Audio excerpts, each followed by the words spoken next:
Hello everyone, this is Ethio Social Science. Today we talk about short answer and tag questions.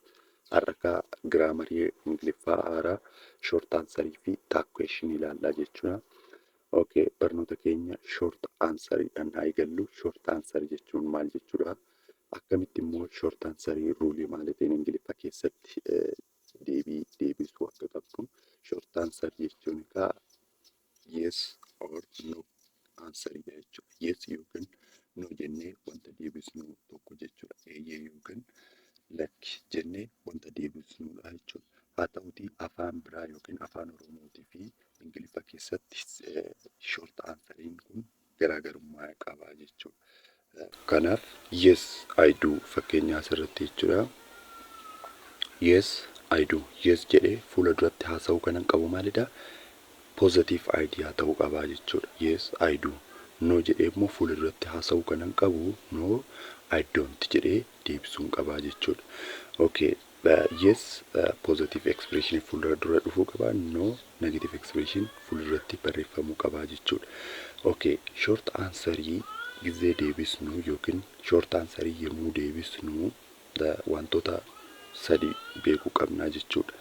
Inni jalqabaa wanta gaafatamneen deebisuu qabna jechuudha. Fakkeenyaaf duudhaan yoo gaafatamne duudhaan deebisuu qabna. Kaanidhaan yoo gaafatamne kaanidhaan, iisidhaan yoo gaafatamne iisidhaan wanta gaafatamne sanaan deebisuu qabna jechuudha. Wanta gaafatamne sanaan deebisuu qabna jechuudha. Fakkeenyaaf you can play football yoo naan jedhee maal jedhee deebisuun qaba? Kaanidhaan na gaafate waan ta'eef yes I can. Yoon taan immoo maal jechuun qabaa? No I can't jedhee deebisuun qabaa jechuudha. So wanta gaafatamneen deebisuu qabnaa jechuudha. Okay, inni ka biraa short answerii keessatti dirqama maal gochuu qabnaa? Gabaabsuu qabnaa jechuudha. Wanta deebisnu sana guutummaa isaa haasa'uu qabnu jechuudha. Short answer waan jedhameefiyyuu guutummaa isaa haasa'uu qabnaa jechuudha. Fakkeenyaaf namni tokko can you play football jedhee yoo nu gaafate yes I can play football jennee deebisuu hin qabnu jechuudha. Yes I can play osoo hin taane yes I can jennee deebisuu qabna jechuudha. I can jennee yoo dhiisne gahaadha jechuudha. Kanaaf yes I can play football jennee dheeressinee deebisuu hin qabnu jechuudha. Okay, heela kanaa erga jennee boodamee gaafilee muraasa waliin haa ilaallu. Caalaa and Tola. Caalaa fi Tolaadha waliin haasa'aa jiru jechuudha. Caalaa maal jedhaa? Do you speak English jedheeni jechuudha. Tolaa maal jedhee deebisuu qabaa jechuudha. Asirratti kaa maalidhaan gaafatee do you speak English? Nus kan deebisuu qabnu duudhanii jechuudha. So duudhan yemmuu jedhu yaadni keenya negatiivii ta'uu danda'a waan ta'eef doontiif fayyadamnaa jechuudha. Kanaaf A yes I have, B no I can't, C no I don't, D yes I did. Amma as keessatti filannoo A'n yes I have jedha. Haveidhaan hin gaafatamne waan ta'eef deebii keenya hin ta'u keessaa balleessine. B no I can'tinis deebii keenya hin ta'u kaanidhaan hin gaafatamne waan ta'eef keessaa balleessina jechuudha. C no I don't yaa. C don't kan jedhuun gaafatamne waan ta'eef deebiin keenya maal ta'a? C ta'a jechuudha. Yes I did. Didin immoo past tenseidha jechuudha. So pastidhaan hin gaafatamne do jennee gaafatamne waan ta'eef didin hin ta'u jechuudha. So deebiin keenya maal ta'a? C ta'a jechuudha. Tolaa and Baqqala. Tolaa fi Baqqalaa waliin haasa'aa jiru. Isn't she Beeza's sisters? Baqqalaan maal jedhee deebisuu qaba? Kan gaafatamne maalidhaani? Isn'tidha jechuudha yookiin isidhaan gaafatamne jechuudha asirratti. Okay, A yes she is not, B no she is not, C no she is, D yes she was. So isn'tidhaan gaafatamne waan ta'eef deebii keenya maal ta'uu qaba? Yes she is or no she is not ta'uu qaba jechuudha. So asirratti kaa A yes she is not jedhee jechuudha. Yes jedhee fuulduratti maal godhe? Negatiiva godhe jechuudha. Kanaaf hin ta'u jechuudha.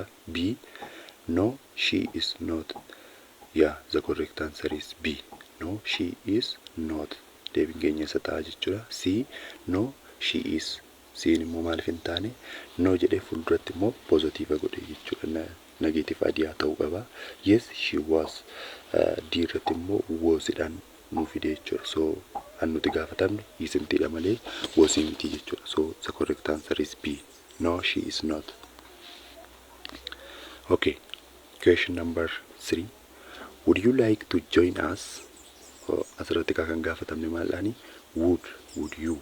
So kan nuti eegnu as keessatti kan wanta ittiin gaafatamnedhaani jechuudha. A, no I don't. B, no I don't join you. C, no I wouldn't.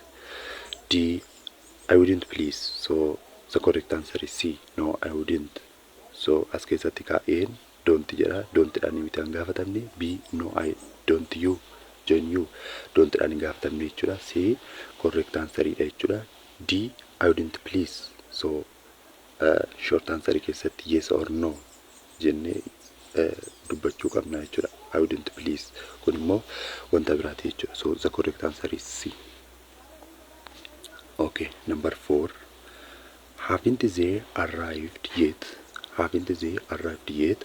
As keessatti maadhaan gaafatamne haven't kan jedhudha jechuudha. So A, no they have. B, yes they have. Have jechuu barbaadeeti. Ni waa barreeffamni dogongorameera.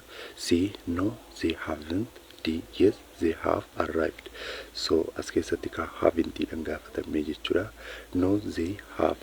So A hin ta'u jechuudha. No jedhee they have negative dubbachuu qaba jechuudha. Yes they have. B'n filannoo tokkodha. Itti deebinee ilaalla. No they haven't. Okay.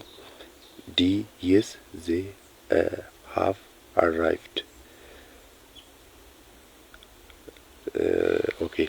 As keessatti ka deebii keenya kan ta'u qabu yes they have fi no they haven't dha jechuudha. B fi C deebii sirriidha jechuudha. Asirratti barreeffamni dogongorameera jechuudha. So no they haven't or yes they have jennee deebisuu qabna jechuudha. So C and B are the correct answer. Okay, number 5. Haven't you had lunch? A, no I have. B, yes I haven't. B, no not yet. C, yes not until now. So as keessatti ka A hin ta'u jechuudha. No jedhee fuulduratti maal jira? Positive jechuudha. So not the correct answer. B, yes I haven't hin ta'u jechuudha. Kunis yes jedhee fuulduratti negative kennuu qabu jechuudha. B, no not yet. So that is correct answer. No jedhee fuulduratti negative kenneera jechuudha. C, yes not until now. So C is hin ta'u jechuudha. Yes jedhee fuulduratti negative dubbateera jechuudha. So the correct answer is B, no not yet. So video keenya irraa qabanne asumarratti xumurra. Video biraatiin immoo tag questions kan jedhu walitti deebinaa jechuudha.